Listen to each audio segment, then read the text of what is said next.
Bonjour tout le monde. J'ai avec moi aujourd'hui l'équipe Gros Bon Sens, l'équipe anti-inflation. Mais avant de m'adresser à ce sujet, j'aimerais dire quelques mots sur d'autres sujets. Premièrement, nos pensées en tant que caucus conservateur sont avec les familles québécoises qui font face aux feux de forêt. Et j'annonce aujourd'hui que le Parti conservateur à la Chambre des communes va appuyer le gouvernement pour venir en aide aux Québécois et aux autres communautés à travers le pays qui sont touchées par les feux de forêt. Nous serons là pour appuyer le gouvernement dans n'importe quelle action qui permettrait de combattre ces feux de forêt et surtout de protéger les familles touchées. Deuxièmement, j'aimerais dire que je déplore totalement le déplacement de Paul Bernardo dans une prison moyenne.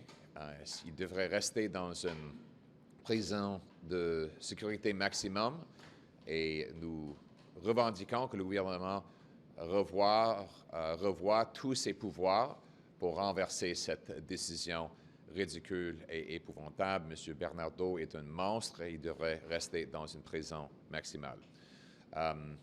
Mais aujourd'hui, on est ici afin de parler du budget inflationniste de Justin Trudeau. Il y a 6 mois, le gouvernement a dit pouvoir. The government said they would be able to balance the budget, but in five years. But nowadays, they're saying they will not be able to do so.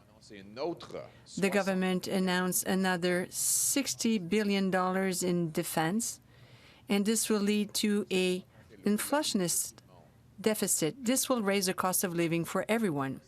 Madam Freeland even said that the deficit will gaslight the inflationist trend. The former finance minister said exactly the same. So deficits just keep on feeding inflation. This will raise interest rates. We might have a crisis in 2026, 2027, when most mortgage will be renewed. We're talking here about millions of dollars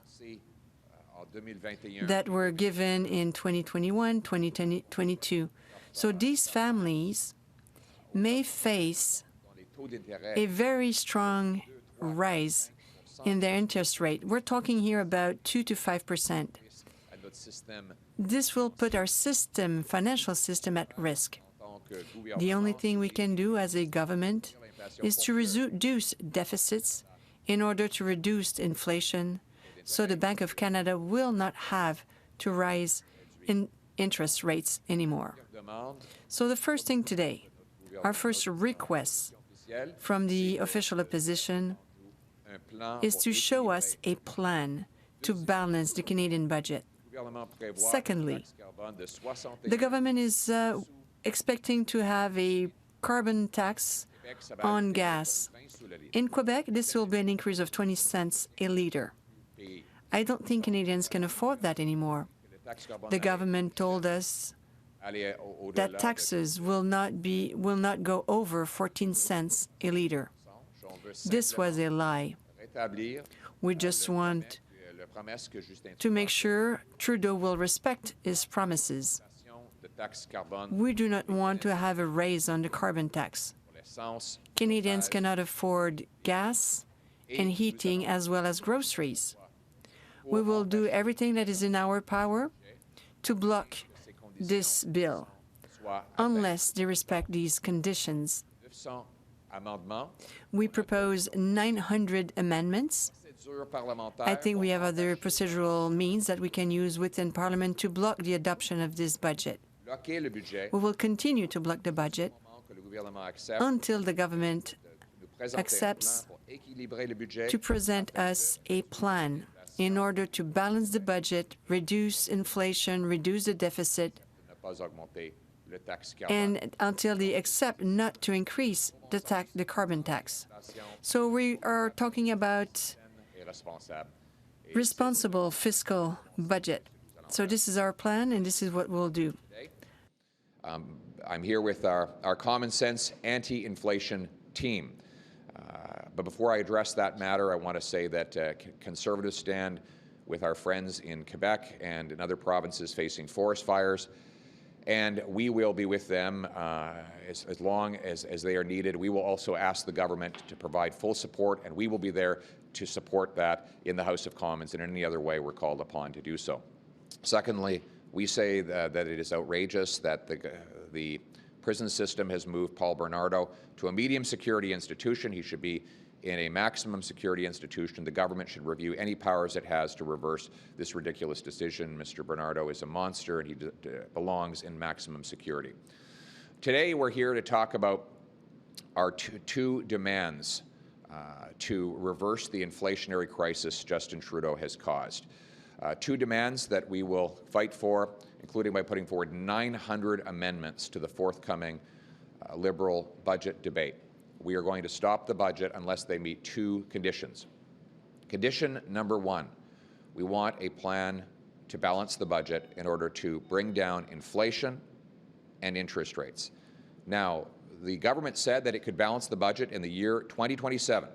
And that was only 6 months ago. And then they suddenly reversed themselves with $60 billion of inflationary deficits. The Minister of Finance admits deficits fuel inflation. She said so right before adding the extra $60 billion of inflation. That's $4,200 for every family in Canada. We also know that former finance ministers for the Liberal Party, like John Manley, have said that the deficit spending is like pressing on the gas in a vehicle, driving inflation forward, while the Bank of Canada slams on the brakes to stop it from moving. So here we have the Bank of Canada forced to increase interest rates in order to reduce the inflationary pressures that the government is imposing. This is going to become not just undesirable, but a crisis, because in 2026-27, all the mega mortgages that people took out in 2021 and 2022 will come up for renewal.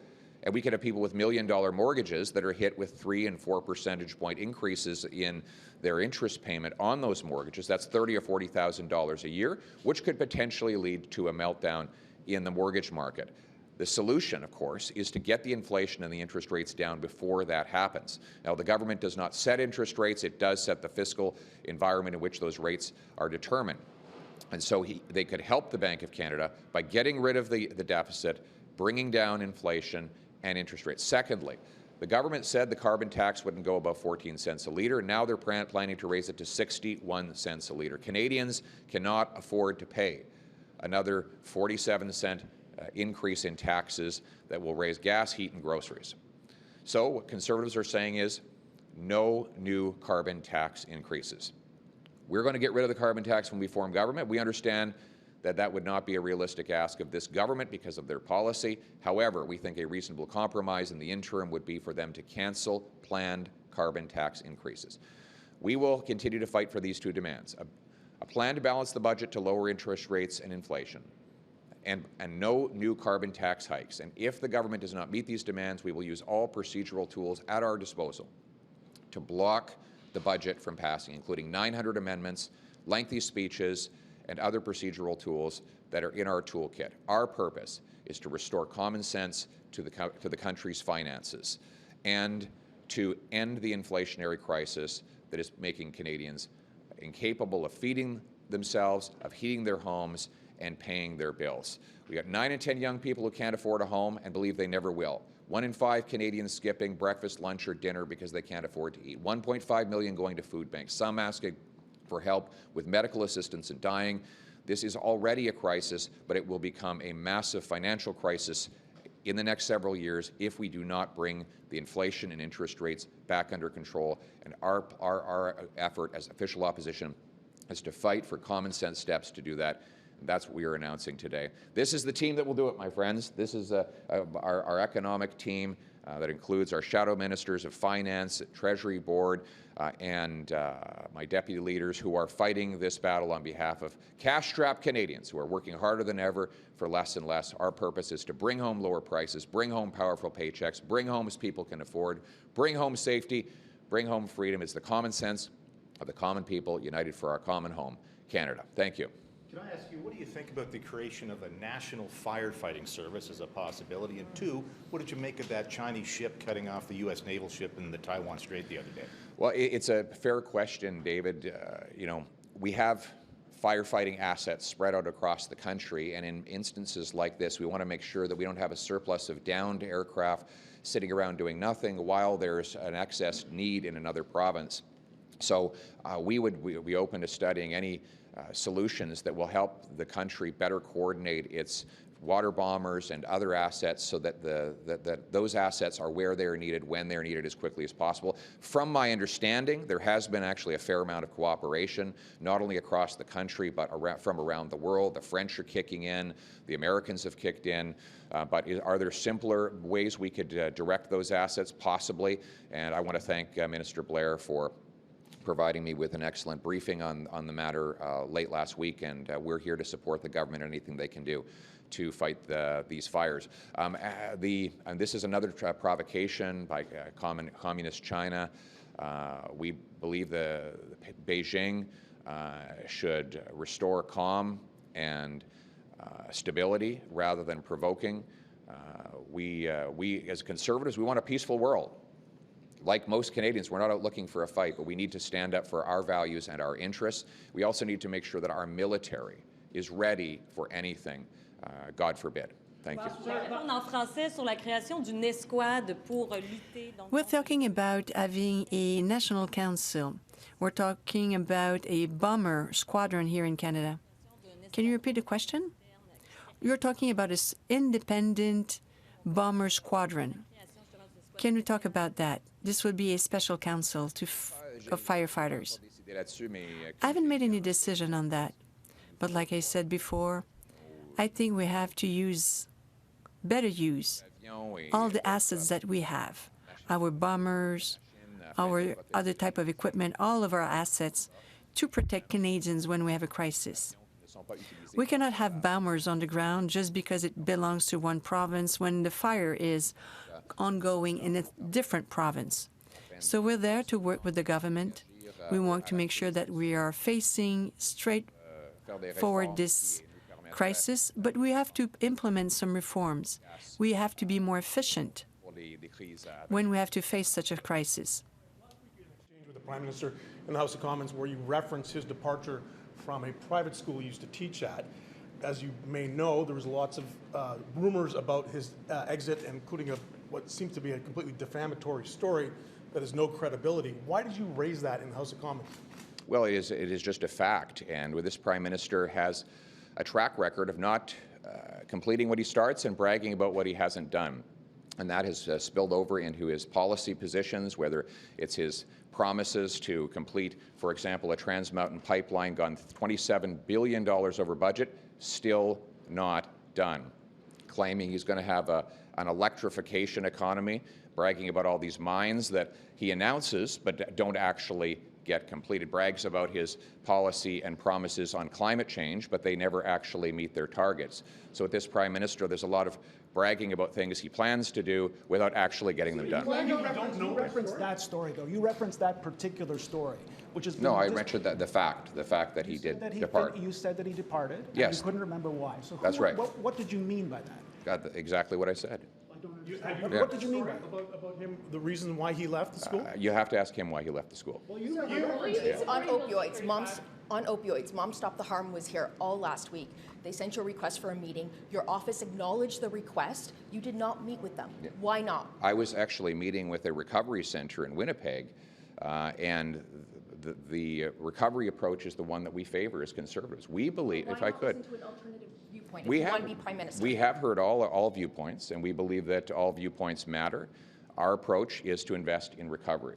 We believe the evidence shows that providing Canadians with opioids when they're already addicted to drugs makes the problem worse. The opioids the government is funding include hydromorphone. Hydromorphone is an opioid that is stronger than heroin. It is highly addictive. And when it is put into the marketplace, it is often resold by addicts who find that it no longer gets them high. And then when it is resold, it goes to children who get addicted to it. and after a while it no longer gets them high either, so they then take the drugs and sell them to other kids, and so on and so forth. That is why our approach is to take the resources and put them into recovery, detox, and treatment. And in Winnipeg over the weekend, I had a chance to meet with an incredible recovery center where the Oak Center, where they bring addicts who are suffering from addiction in, give them residential care. Their plan is to build on-site accommodations for those addicts when they graduate from the program so they can stay nearby and be launched into a drug-free life. That is our common sense approach. We think it's the right way, and we'll keep working towards it. You could simply vote against the budget rather than all these delay tactics. Why take this measure, especially when we have so little House time left before the summer recess? We think it's a crisis. We think that what is going to happen if we do not get inflation and interest rates under control now, that in 2025, 2026, and 2027, when this massive bubble of mortgages comes up for renewal, they're going to be hit with higher interest rates, and we're going to have massive bankruptcies. The taxpayer will be on the hook through CMHC, and it could cause massive financial and economic instability. The time to avoid that is running out, and that's why today the government needs to introduce a plan and a timeline to balance the budget to lower interest rates and inflation, and they need to cancel the carbon tax increases. Last question. C-35. I know the Conservatives sent it to committee. We're going to look to see what's going on with the child care program, but do Conservatives support that, and will you support it in the I'll House? be studying the final wording of the legislation when it comes out of committee. We want to make sure that it is as flexible as possible to maximize the number of child care spaces and child care options that actually get delivered. And we're going to look at the final wording of the legislation accordingly. Navigator? David Johnson has hired Navigator. What do you think about that? All right, this will have to be the last question, but I think it's another example of how this process is flawed and makes no sense. We shouldn't have to hire a rapporteur who is a cottage neighbor, a family friend, ski buddy, and a member of the Trudeau Foundation, and then have him try to reverse the reputational damage that obvious conflict has caused by paying expensive consultants to do damage control. So we think we could skip all this, save all this money by going straight to a public inquiry, and that's what Conservatives asked for. It's what I will deliver when I'm Prime Minister. Thank you very much.